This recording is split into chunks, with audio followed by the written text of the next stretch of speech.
So if you guys have questions, you want to just talk, you want to do office hours, you can do that. I'll be here for about another half hour or so.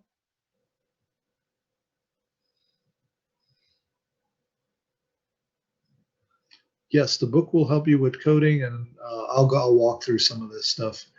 Do you draw with a mouse? Yes, I do draw with a mouse. I don't have a one of those fancy touch pads. Yes, I'm still working out hiring of the TA.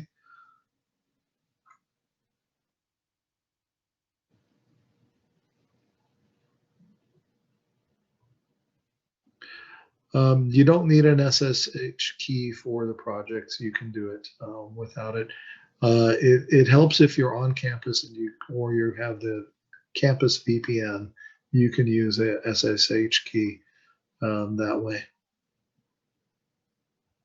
and it's a default message in Rieka in GitLab. Where did the chat go?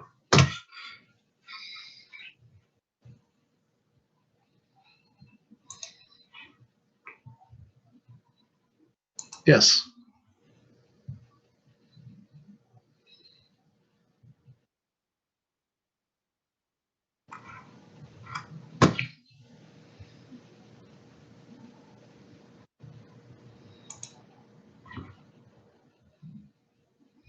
All right. So good night, everyone. I'll stick around if you have questions, and I'll just be working on stuff.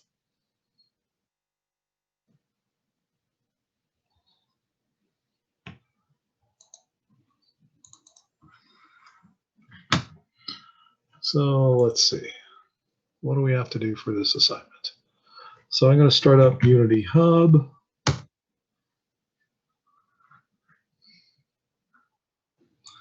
I've got Unity Hub going here. And I'm going to pull up my Rieka account. Yes, new stuff is root. And I'm going to create a new project. And where's my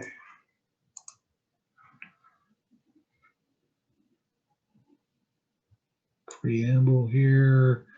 So I can't see the chat room. If you guys have a question, just go ahead and just unmute yourself and ask.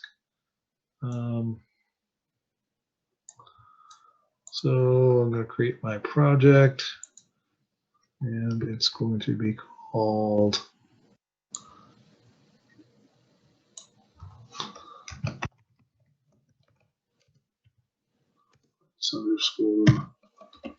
_Steve project 1B Wednesday.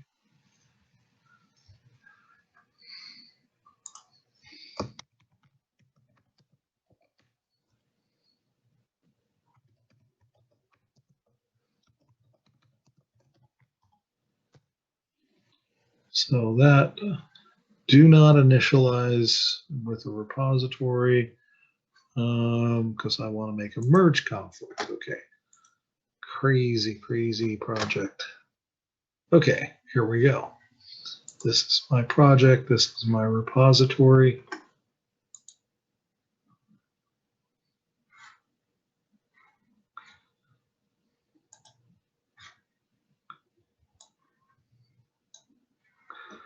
All right, and I'm going to do the same thing over here. I'm going to create a new one. Hey, Professor.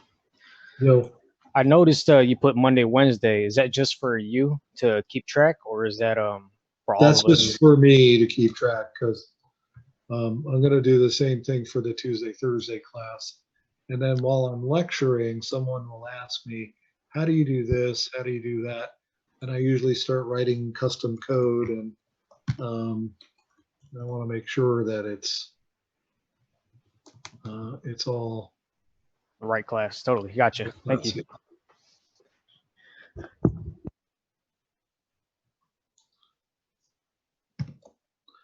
Well, one thing that is important is that this name here matches the name here on Read. I like to keep those in line like that. And off the screen, I've got the cool liquid Unity thing going.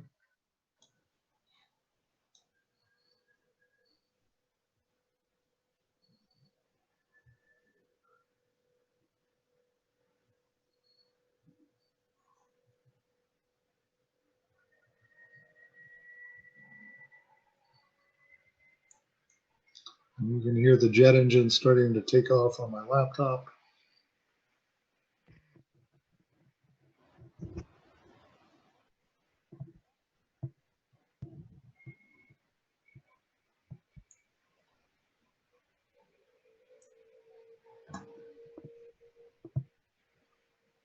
Okay, so here's my assets.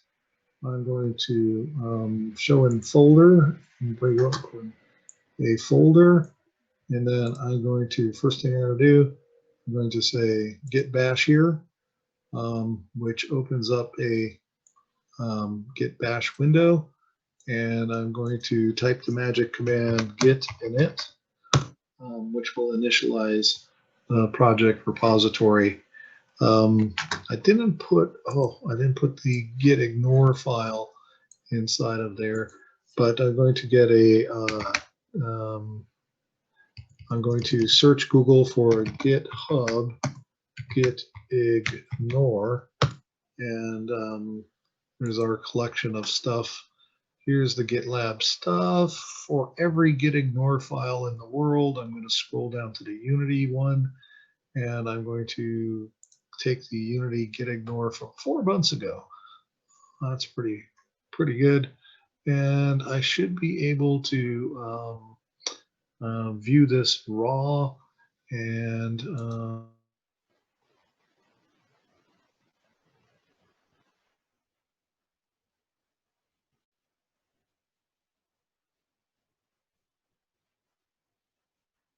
see. I'm going to probably just cut and paste it. My internet is unstable, which is unfortunate. So there's the raw file. The select all. And then over here inside my GitHub window, I'm going to VI a file called .git ignore. I'm in my project folder, and that's important. I'm going to insert into here, and I'm going to shift and copy paste all of that stuff inside of there. So we have that, and I'm going to quit out of that. You can use any text editor that you like for doing this.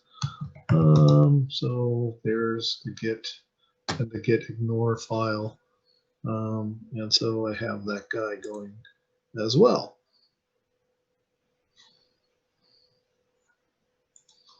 Where's my windows?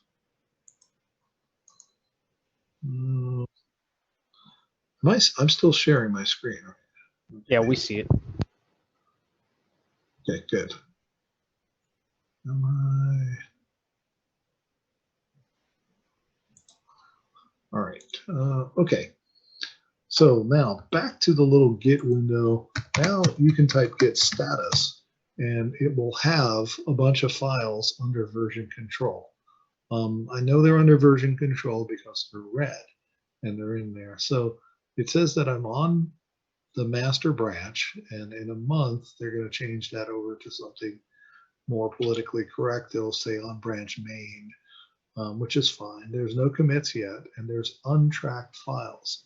These are files that Unity has put in there, and I've put in the .gitignore file. So we have to actually put them under version control, and it's telling me on the next line, use git add to track. So I'm going to say git add, and you can use say star, or you can say period at this point for everything in this directory. And I'm going to say git status again, and all of those files will change from essentially a red to green. So these now are under git ignore, and it has a bunch of stuff that's in there, and it's listing everything inside of there. So if your project doesn't have like 4 red lines at this point, and then these green lines, you haven't done it right. It has stuff inside of there that you don't want to do. And I'm wondering about these project settings things. I'm not sure if I want those under version control. So I'll probably research that a little later on, but I'll be fine for now. And now I'm going to say git commit to put these things under to commit them to the local repository here. And if I don't do anything here, it will drop me back into VI. Some people like to do a -M. Hopefully you guys can see that on there. Let me see if I can make my font a little bit bigger. 9-point font.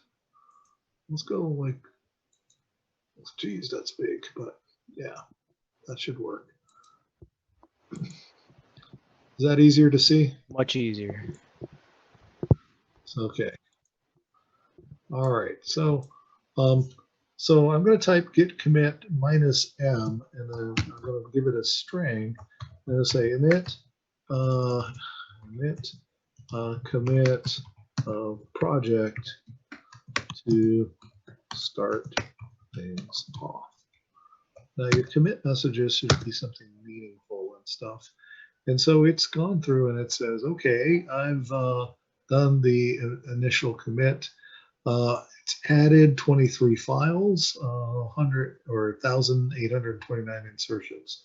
And now if I type git status again, it basically says nothing to commit, working branch clean, and we're good.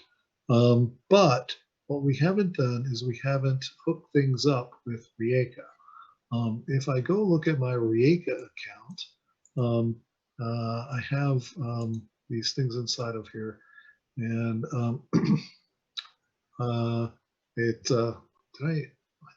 I checked my thing.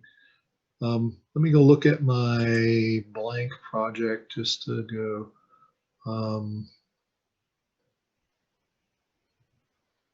Blank no readme.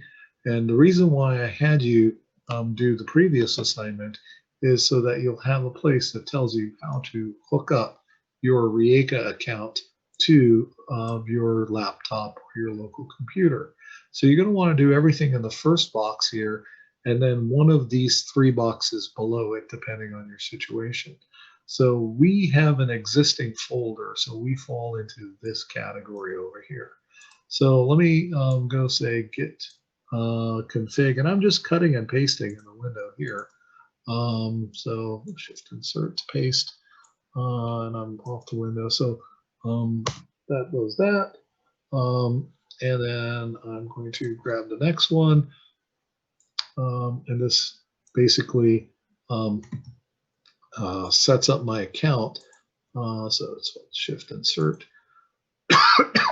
You may have more than one account on different systems. Now I have to decide which of these 3 ways. If you have no repository, you can do this. If you have no repository on Rieka, you can do the first one.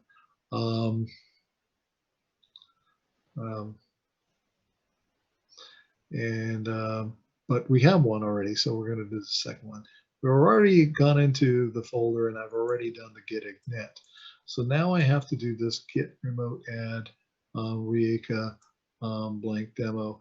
And part of the problem is this should be in HTTP speak, because I'm not going to have SSH to do the push. So let me convert that over. So shift insert. Well, don't have that set there. So I'm going to take all this first part here. Shift insert remote origin. And now this is like specifying an alias. to the project that I want. So let me go out of this and go into the Monday, Wednesday 1B1. And here where it says clone, it gives you two options, clone with SSH and clone with HTTP. Normally SSH is what we prefer, but here on campus, we don't expose SSH for security reasons. All we have is HTTP. So I'm going to use this as my remote URL that links me up to my CS583 fall price 1B Monday, Wednesday project. So I'm going to do that. And it just does it kind of silently. If you say git, let's see, remote -v, it'll list whatever remotes you have. And I have those that are out there. So now I'm almost ready. And this is the part that you might get hung up at.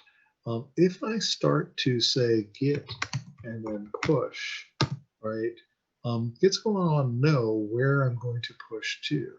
And my previous project told me that information as well. So I'm just going to jump over back to the blank with no readme. It says git push tac u or -u origin master. Origin is this one on this, I'm sorry. Origin is the one in the cloud where I want to get to, and master is the one, this one on this computer. So I'm going to do that here, -u origin, and then master to push to the branch master in the cloud. If I do this, it's going to say, hey, you need your Rieka credentials. Tell me who you are. Let me go look that up real fast. And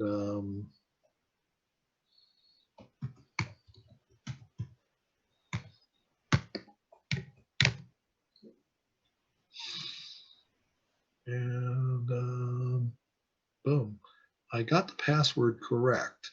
And now I see all this red stuff and I see all this yellow stuff. And this is where Git is trying to tell us what to do. It says rejected, master, fetch first. That's important.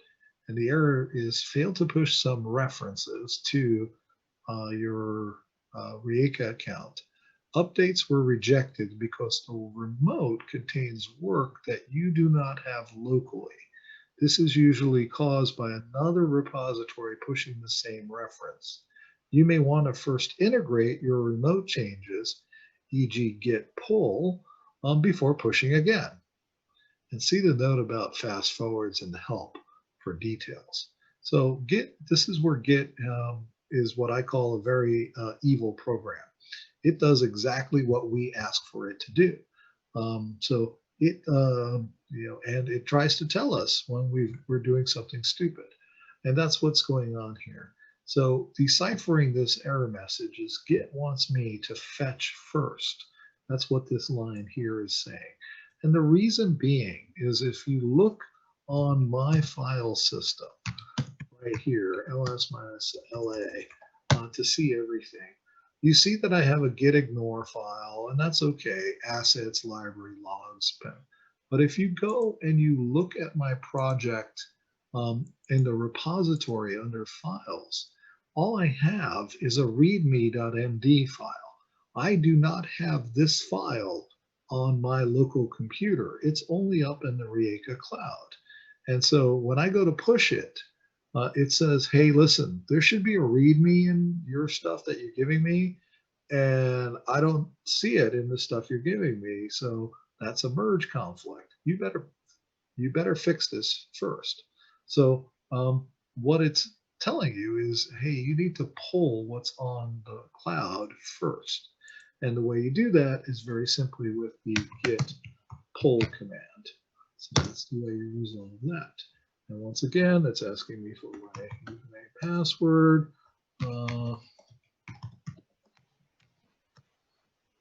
And boom. And here, so it's saying, hey, there's no common commits. It's saying, hey, there's 3 things up on there, pulling down here, I'm compressing them, unpacking object. And then from up there, origin master, there's no tracking information. You want to pull set upstream origin to branch. So it's like saying, hey, you don't know about what's up there. You need to do something. So the command is git fetch. So I'm going to say git fetch. And this time, I've got to figure out how to save my credentials for next time.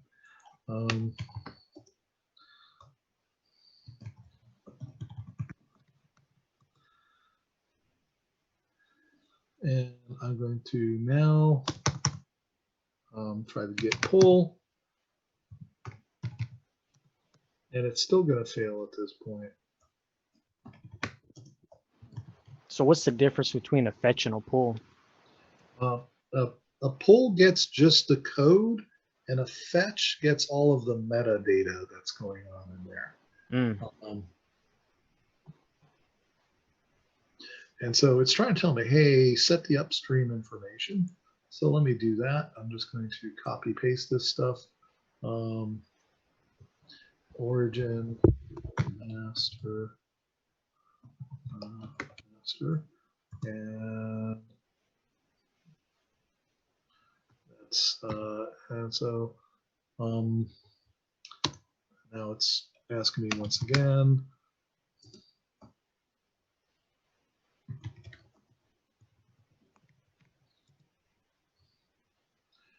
So now when I say do the git pull, it's still going to complain.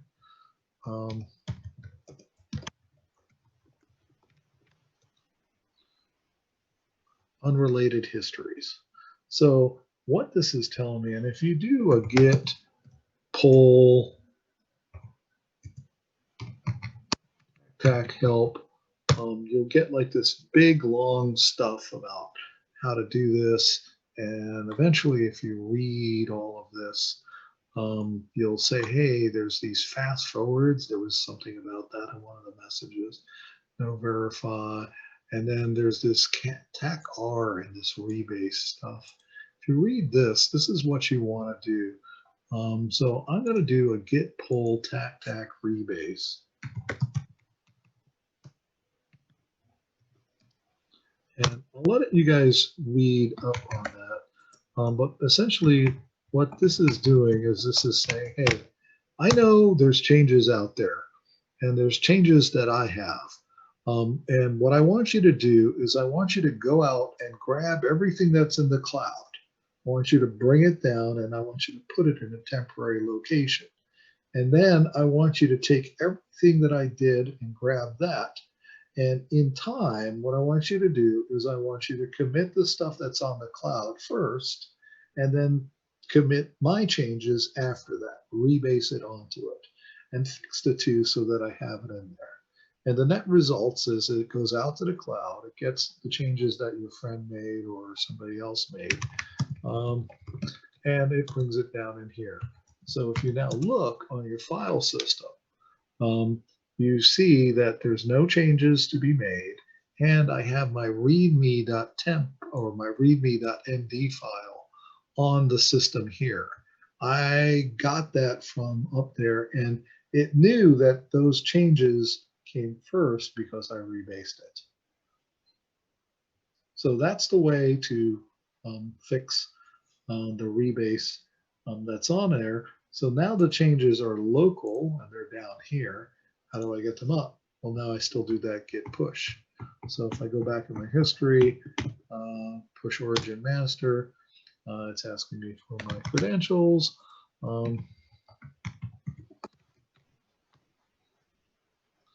And that's compressing, and it just pushed it all right up there. And if I go look here and I refresh the browser window, now I have my stuff up on the repository. When you say getting your, or it's asking you for your credentials, is that basically your login for the GitLab on a Rejiska? Rijeka, Rijeka? or Rieka is how they That pronounce it. sounds, that might be easier. Rijeka. Yeah, that's easier. No problem. Cool. I'm glad I stuck around. So, yeah, it pays to go to office hours. Pays that office hours right after class too. Well, in this case, I can do it, so I'm happy to. I have a Wednesday class, so I'm going to try to get in and be a little bit earlier. And then off also Tuesday, Thursdays, I can do office hours afterwards. So that gets the stuff up in there. And now I have the things. Now I need to organize my assets and my scenes a little bit better. And so what I'm going to do for that is I'm going to open up Unity again. It's still back here. And I'm just going to start creating some folders inside of here. So I'm going to create a folder and I'm going to call it code. And I'm going to create a folder and I'm going to call it sprites. And I'm going to create a folder and I'm going to call this one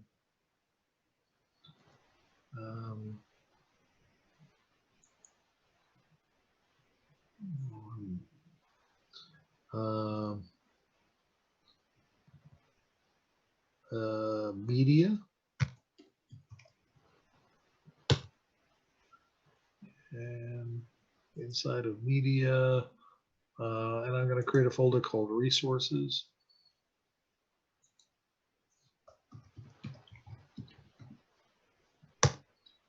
And I'm going to create one called editor.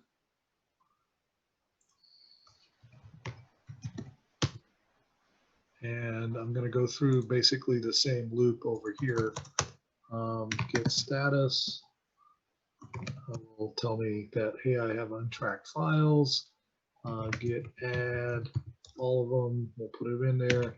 Get commit -m starting folder layout.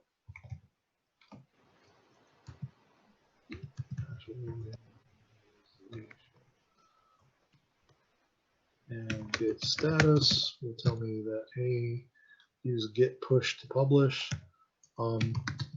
It's git push origin master, but Git will also know about it.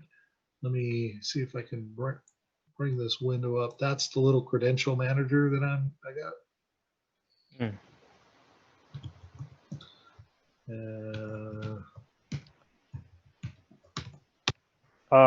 Are we using root as our login as well, or is that our?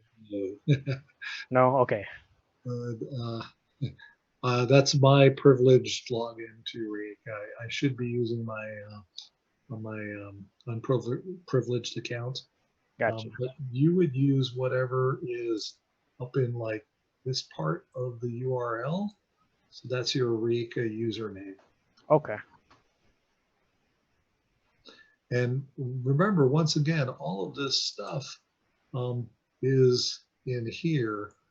And it's kind of like you'll notice that like in this portion of it right here, it'll have your username. Oh, okay. And that's how it knows.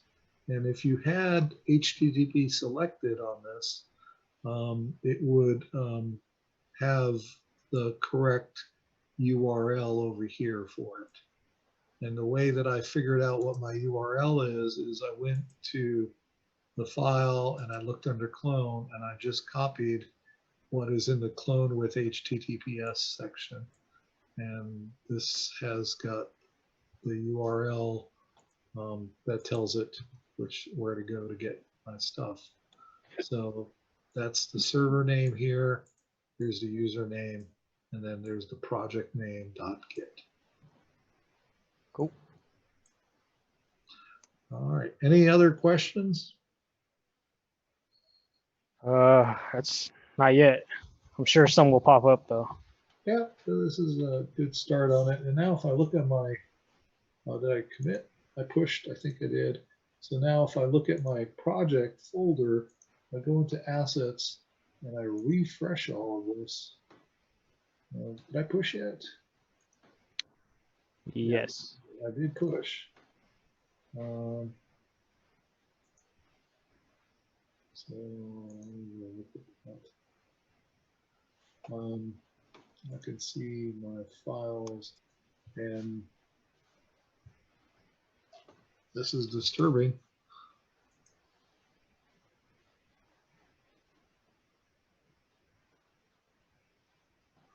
I should be seeing my layouts. Oh yeah, I guess they're there. Code, meta. When I put something into those folders, they'll pop up here. Right now, it just has the meta files, and there's nothing inside of them. Okay. But the whole reason why we're doing this is, as a manager of computer scientists, I can see every single commit that my team has done, and they're visually represented here. And I can drill down into every single one of them and get details on them. So let's go into our code directory and let's start making some code.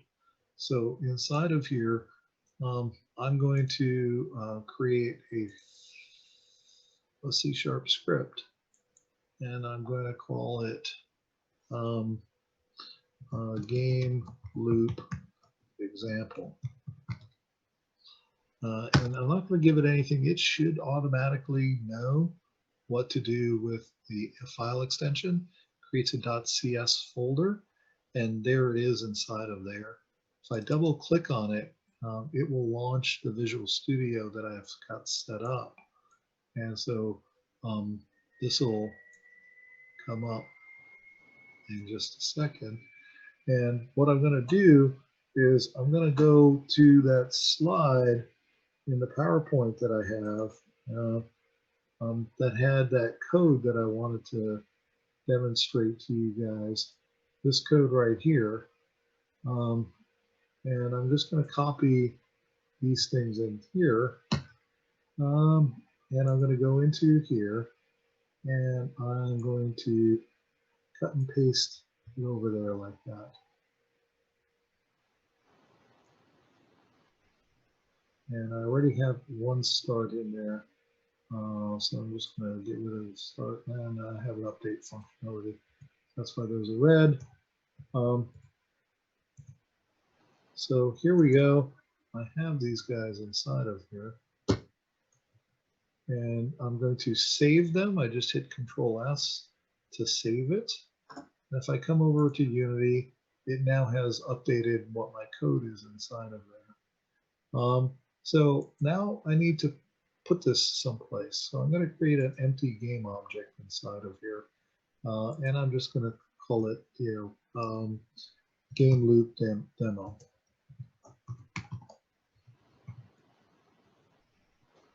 Game loop demo. And I'm not shouting at the game loop. And so there's an empty game object inside of here.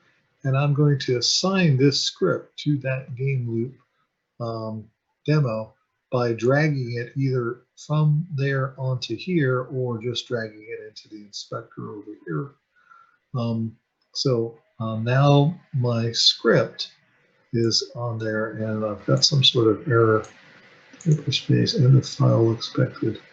Oh, I have an error in my code.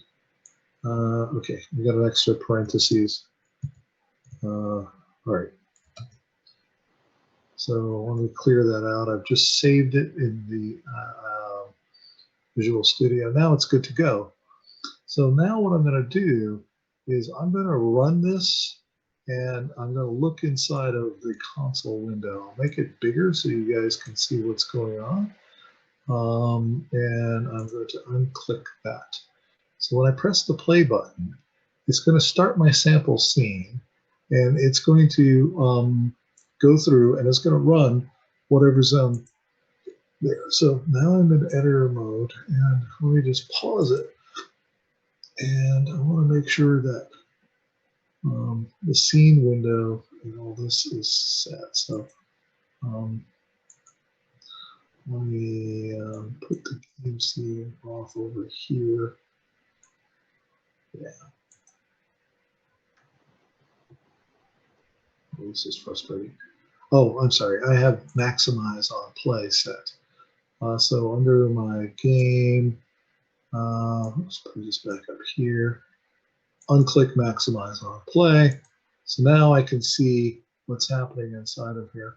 And as you can tell, my fixed update and stuff is running a lot inside of this window. If I collapse it, you can see the numbers growing. And you can see just exactly what got called when. I'll do it again, just clear this out here. And you can see I've got my stuff being called, calling await, calling fix update, calling wait update.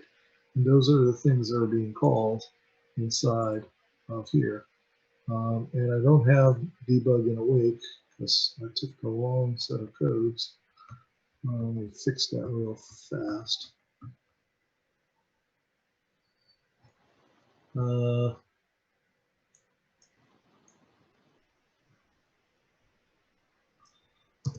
Do that.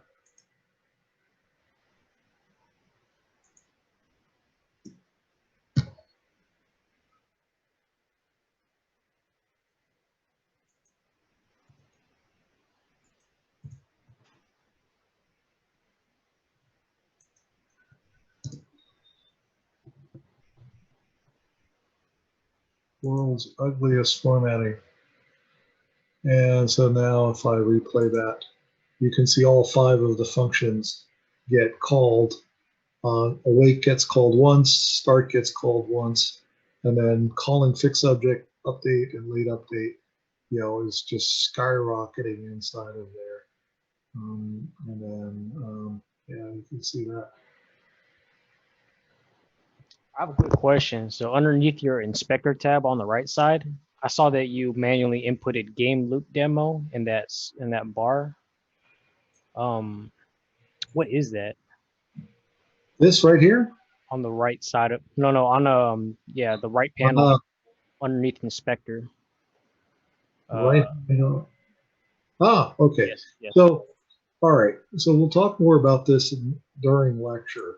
Mhm. But essentially, in the hierarchy window over here, right, I created an empty game object, and then everything that I attach to the game object shows up inside of here as a component. So the components, there's all sorts of stuff. So Was that like was that you right clicking to open that window? yeah. Well, it automatically comes up for whatever you select inside the hierarchy window. Mhm. So if I had a complicated game object with many components on it, it would show up in here. So like for instance, here's the main camera, and the camera has 3 components to it. It's got the default transform that's built in with every game object. It's got a camera component, and it's got an audio listener. My game loop is a little bit simpler. It has a script that I just added a rigid body, but you can add any of the components that you see in this window here.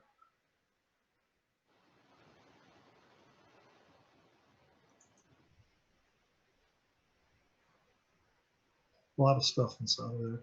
So here, if I wanted to give it a spriteness, if I wanted to give it a sprite,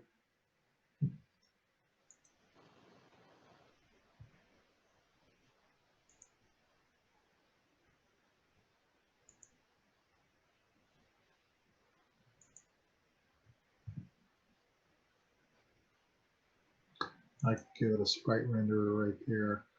And then I need an image. So my images would come down into sprites over here. And let me go find a sprite that I have somewhere. I could just add it.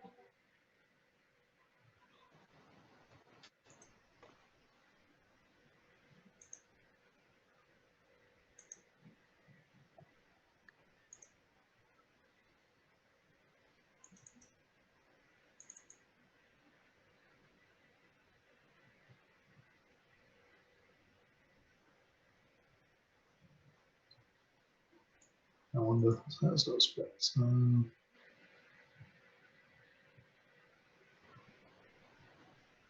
So you're recording this as well. Will this be posted at some point too? Possibly.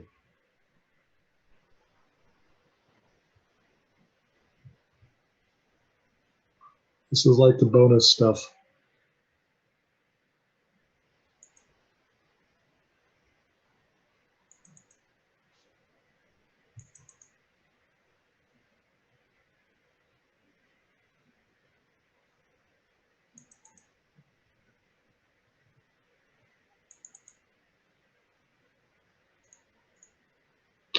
Oh, I'm getting tired.